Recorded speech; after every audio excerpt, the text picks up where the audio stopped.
ওম নমো নারায়ণং নমস্কৃত্যং নরচৈব নরোত্তমং দেবীং সরস্বতীং ব্যাসং ততো জয়মুদীরয়ে। ওম নমো নারায়ণ। শ্রীমদ্ ভাগবত পঞ্চদশ অধ্যায়। শ্রীসুত কহিলেন, অগ্রজ যুধিষ্ঠিরের, কৃষ্ণের সখা অর্জুনের আকৃতি প্রকৃতি ও বৈলক্ষণ দেখিয়া সন্দিহান হইয়া এইরূপ নানা প্রশ্ন করিয়াছিলেন। অর্জুন কৃষ্ণ বিচ্ছেদের অতীব কাতর হইয়াছিলেন। শোক বেগেটু তাহার মুখ ও হৃদয় পদ্ম বিশুষ্ক ও ক্লান্তি ম্লান হইয়া গিয়াছিল, এবং তাহার চিত্ত সেই অন্তর্যামী পুরুষের ধ্যানে নিমগ্ন হওয়ায় তিনি পূর্বোক্ত প্রশ্নের উত্তর প্রদানে একান্ত অসমর্থ হইলেন।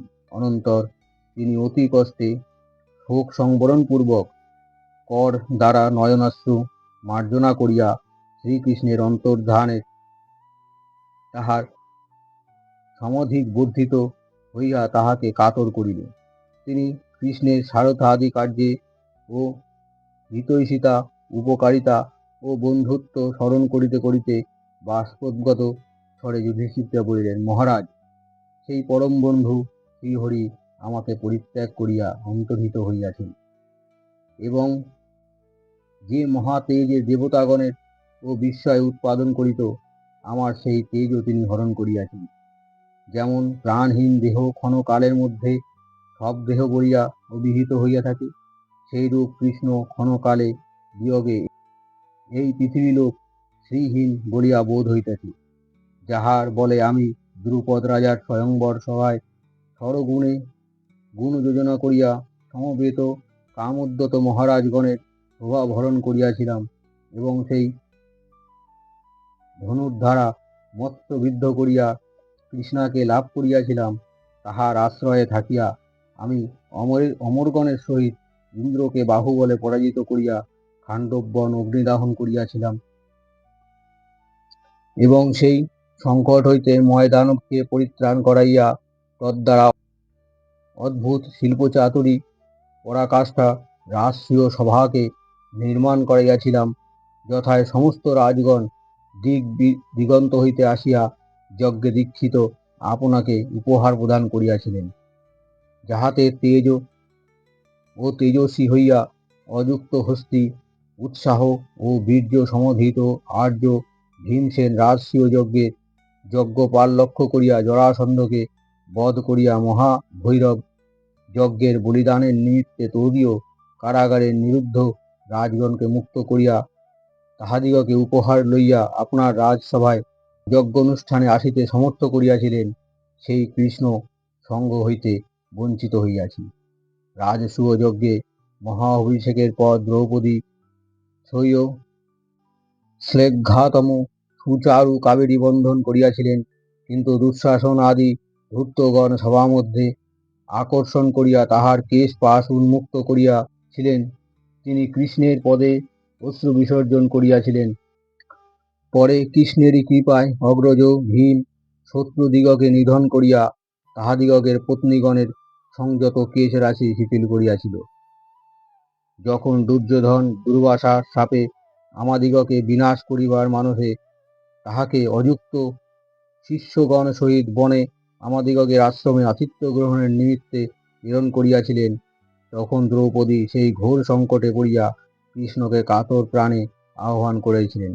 তিনি তৎক্ষণাৎ উপস্থিত হইয়া পত্র সংলগ্ন অবশিষ্ট শাকঅন্ন ভোজন করিয়াছিলেন। তাহাতেই স্নান ও সন্ধ্যাবন্দনা আরতি দুর্বাসা ও তাহার শিষ্যগণের বোধ হইল যেন ত্রিভুবনের অন্নে পরিতৃপ্ত হইয়াছি, এবং তাহারা পুনর্বার আশ্রমে না আসিয়া ভয়তে পলায়ন করিয়াছিলেন। সেই ঘোর বিপদে কৃষ্ণ আমাদিগকে রক্ষা করিয়াছিলেন।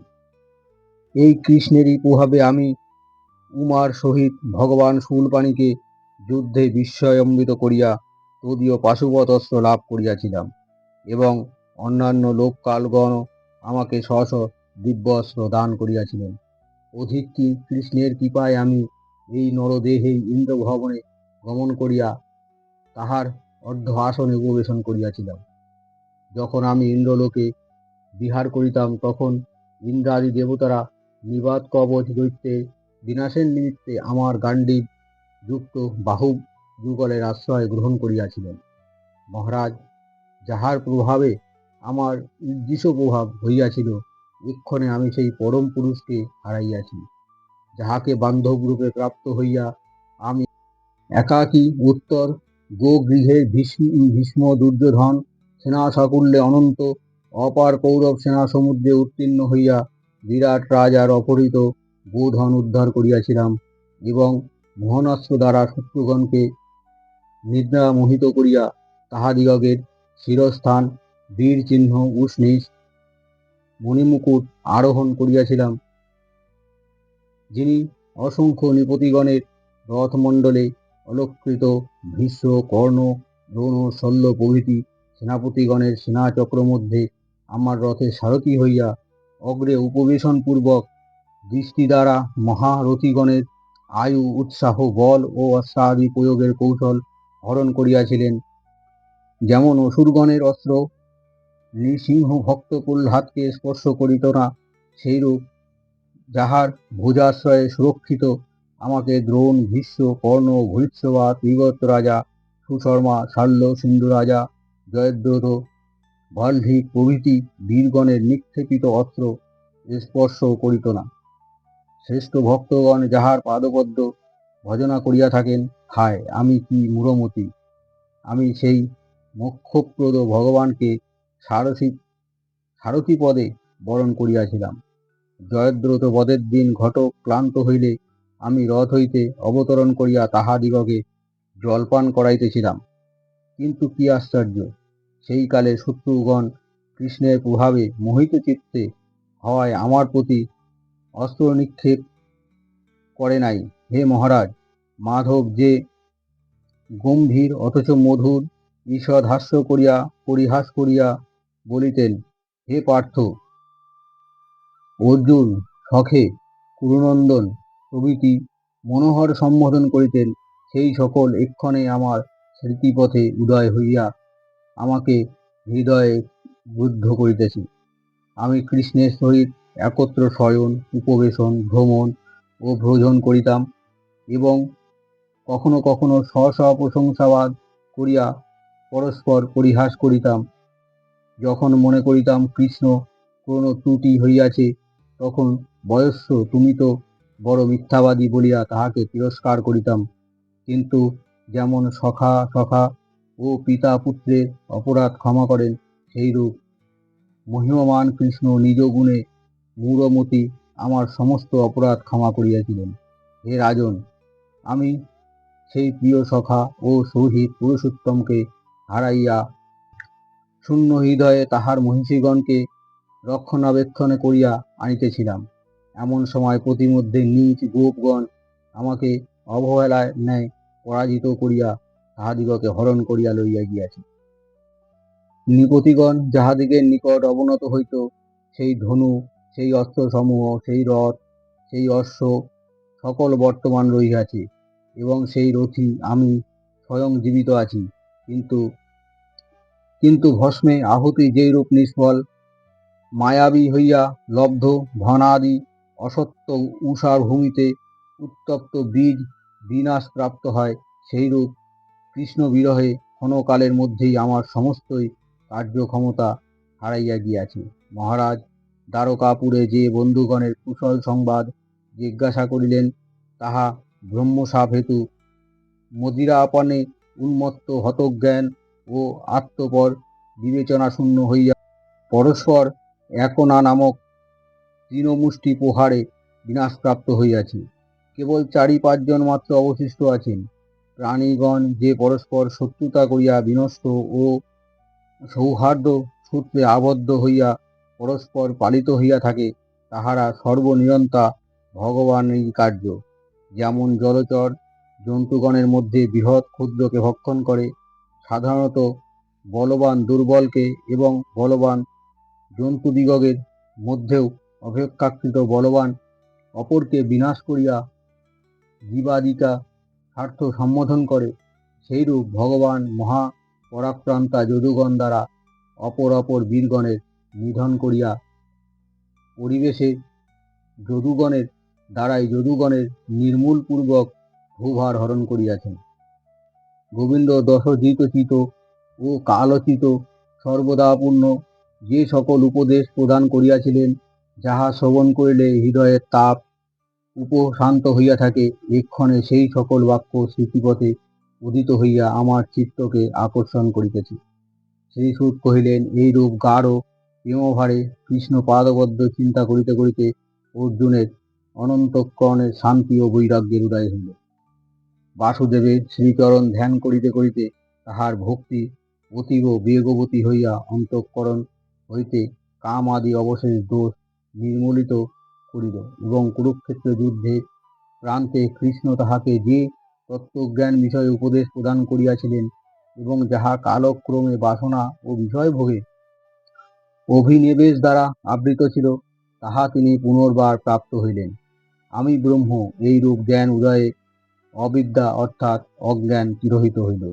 তখন নির্গুণ স্বরূপে অবস্থিত হওয়ায় তাহার গুণময় দেহের স্মৃতি রহিল না। সুতরাং ভোগ বাসনা তিরোহিত হওয়ায় পুনর্জন্মের সম্ভাবনাও দূরীভূত হইল। এই রূপে তিনি দ্বৈত ভ্রম অর্থাৎ নানা বস্তুর পার্থক্য জ্ঞান হইতে নির্মূল হইয়া শোক রহিত হইলেন। যুধিষ্ঠির শ্রী ভগবানের তিরোধান ও যদুকুলের ক্ষয় শ্রবণ করিয়া নিশ্চল চিত্ত হইয়া স্বর্গ আরোহণে কৃত সংকল্প হইলেন। কুন্তী দেবী অর্জুনের মুখে যাদবগণের বিনাশ ও কৃষ্ণের তিরোধান শ্রবণ করিয়া অতীন্দ্রিয় ভগবানের পাদপদ্মে একান্ত ভক্তি সহকারে চিত্ত সমাধানপূর্বক জীবন মুক্ত হইলেন।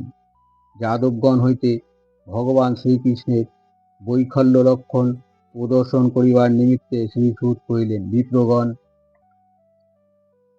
যদুবংশগণের ও যে সকল অসুর রাজকুলে জন্মগ্রহণ করিয়া পৃথিবীর ভারভূত হইয়াছিল, তাহারা উভয়েই কৃষ্ণের তনু।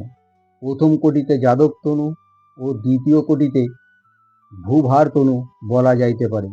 যেমন লোক পদবিদ্ধ কণ্টকে অপর কণ্টক দ্বারা উন্মেলিত করিয়া শোকাসক্ত কণ্টককে পরিত্যাগ করে, সেইরূপ কৃষ্ণ যাদব তনুর সাহায্যে ভূভার তনু হরণ করিয়া অবশেষে যাদব তনুও উপসংহার করিলেন। কারণ ওই উভয়ই সংহারযোগ্য বলিয়া ভগবানের নিকট সমান।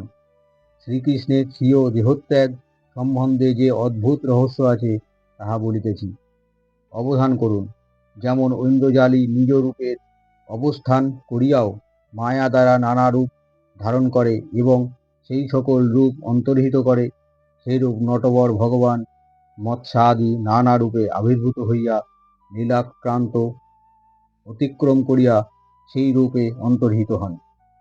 এক্ষণে যে কৃষ্ণমূর্তিতে আবির্ভূত হইয়া ভূভার হরণ করিলেন, সেই মূর্তিও অন্তর্ধান করিলেন।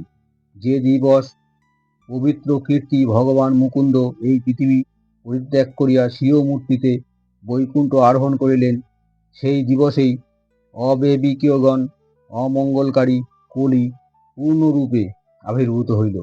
বিচক্ষণ রাজা যুধিষ্ঠিরের নগরে জনপদে শৈয় গৃহে অন্তঃকরণের লোভ, মিথ্যা